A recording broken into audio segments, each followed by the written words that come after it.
जय मसीह की, praise the Lord. आइए प्रार्थना करते हैं।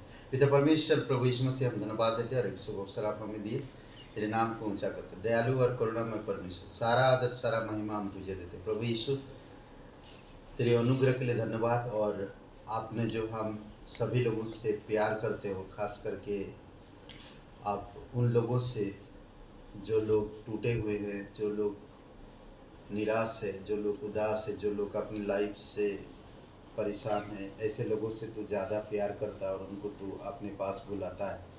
इसलिए प्रभु धन्यवाद देते, तेरी स्तुति महिमा करते, धन्यवाद देते प्रत्येक भाई बहनों के लिए, कलीसिया की हर एक लोगों को तेरी दया और तेरी कृपा के अनुसार आप अगुवाई करना, यीशु मसीह के नाम से मांगते हैं, आमीन।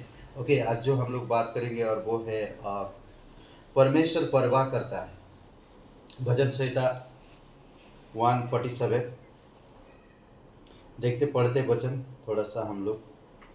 भजन संहिता 147, यहाँ की स्तुति करो, क्योंकि अपने परमेश्वर का भजन गाना अच्छा है, क्योंकि वह मन भावना है, उसकी स्तुति करनी मन भावनी है।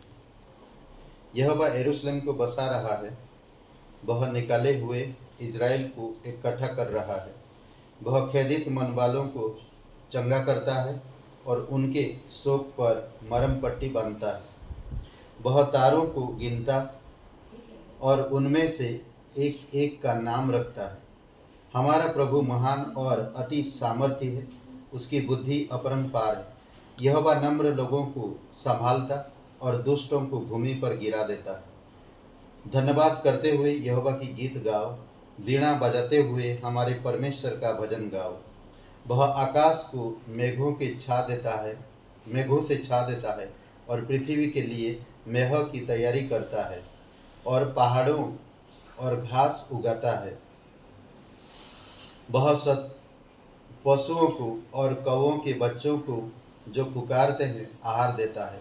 ना तो वह घोड़ों के बल को चाहता है और ना पुरुष के पैरों से प्रसन्न होता है।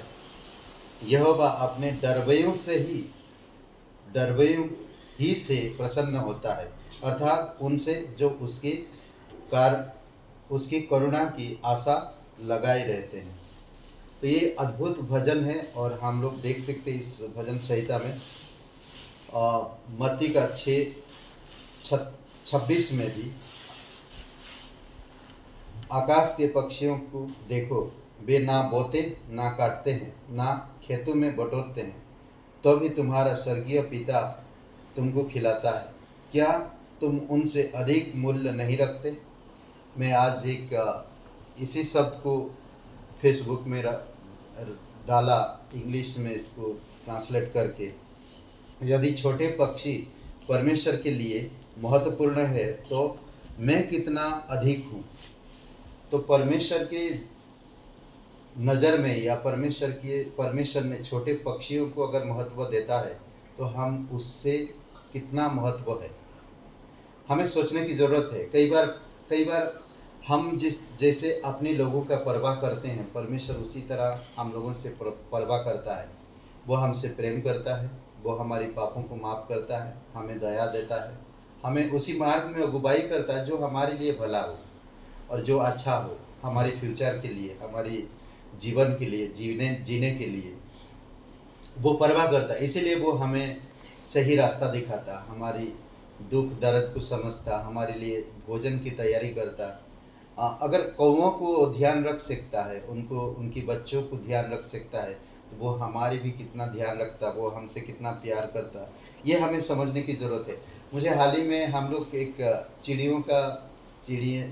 चिड़ियों का मैं हमारी बालकनी के आगे में गाड़ी लगाता था बाहर, और गाड़ी में बाइक के अंदर जो आगे की हेडलाइट होती है उसमें चिड़िया घुसकर घोंसला बना रहे हैं। मैं और मेरी पत्नी उस चिड़ियों को देखकर हम यही परवाह कर रहे थे कि कैसे जगह पे लोग बना रहे हैं जो नहीं जानते वो लोग, और वो जगह सही नहीं उनके लिए। हम लोग परवाह कर रहे, उनको भगा रहे थे कि यहाँ पर मत बनाओ, तुम ऐसे एक जगह पर बनाओ जो टिके रहे आने वाले समय में। गाड़ी में बना रहे, वो गाड़ी नहीं रहेगा यहाँ पर, कल नहीं रहेगा, परसों नहीं रहेगा। तो परवाह था हमें उन चिड़ियों का। हम लोग चिंता कर रहे थे कि ऐसे भी हमें वो उनको देखकर हमें परमेश्वर का ध्यान है। कई बार हम लोग अ, ऐसे जगह पर चीज़ें बनाते हैं या सोचते हैं ऐसे चीज़ों को जो परमेश्वर नहीं चाहता है, और वो परवाह करता है हमारी, वो हमें मना करता है, वो मत करो, वो सही नहीं है, वो गलत है, वो जगह तुम्हारी आने वाले बच्चों के लिए, तुम्हारी आने वाली फ्यूचर के लिए सही नहीं है। तो परमेश्वर हमारी अच्छा से ध्यान रखता है। जब कोई घोंसले को देखेंगे आप आश्चर्यचकित होंगे, जो घोंसला झूला रहता डाली में ना, और परमेश्वर उनको किस तरह से वो लोग टांग के रखते हैं, हवा में इधर उधर झूलते रहता है। और कई बार हम अपने जीवन में ऐसे उदाहरण याद आए जब हमें भी ऐसा महसूस हुआ, जैसे कि हम असुरक्षित स्थिति में थे। घोंसला जमीन पर से ऊंचा लटका हुआ, हमें नहीं पता था कि हमें गिरने से कौन रोक रहा है, लेकिन हमें भरोसा था कि परमेश्वर ने हमें जिस घोंसले में रखा है वह सुरक्षित होगा।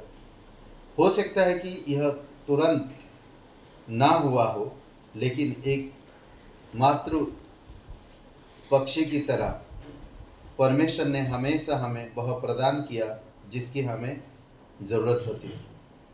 मातृ पक्षी ना, वो घोंसला बनाते डाली में और ज़मीन के ऊपर काफ़ी, और वो हवा में हिलता रहता, उसके बच्चे उसके अंदर रहते। तो वो हवा में बहुत तेज़ हवा जब आता है तो वो भी नहीं गिरता और ना उसके बच्चे गिरते हैं। तो कई बार हमारी भी ऐसे परिस्थितियों में हम असुरक्षित महसूस करते हैं, हमें लगता है, पर परमेश्वर हमें होल्ड करता, परमेश्वर हमें संभालता, वो हमारी परवाह करता। उसका प्रेम, उसकी शांति, उसकी दया, उसकी सामर्थ। परमेश्वर कह रहा वचन में ना कि वो किसी की सामर्थ की उसे ज़रूरत नहीं है और ना पुरुषों की पैरों की ज़रूरत है। वो स्वयं सामर्थ्य परमेश्वर है जो सबको संभालता है, सबको संभालता है। इसीलिए बहुत ज़रूरी है कि हम परमेश्वर के बारे में विचार करें, सोचें और उसके मार्ग पर चलें और उसकी आसरा देखें, क्योंकि वही हमें संभालता है। आमीन। आइए प्रार्थना करते हैं। पिता परमेश्वर, प्रभु यीशु मसीह, हम धन्यवाद देते हैं, आपकी स्तुति महिमा करते हैं। प्रत्येक भाई बहन जो लोग असुरक्षित महसूस करते हैं, प्रभु आप उन्हें सुरक्षा देना और सुरक्षित रखना और उनकी परिस्थितियों को दूर करना, जिसके वजह से वो डरे हुए, जिसके वजह से वो निराश हैं, जिसके वजह से वो शोकित थे, प्रभु यीशु मसीह आप उन्हें मदद करना। धन्यवाद देते, तेरी स्तुति महिमा करते, इस दिन के लिए धन्यवाद देते, यीशु नासरी के नाम से मांगते, आमीन। हे ब्रदर एंड सिस्टर, सबको जय मसीह की, प्रेज द लॉर्ड। शुभ दिन आपका। लाइक करिए, कमेंट करिए, शेयर करिए। बहुत बहुत धन्यवाद।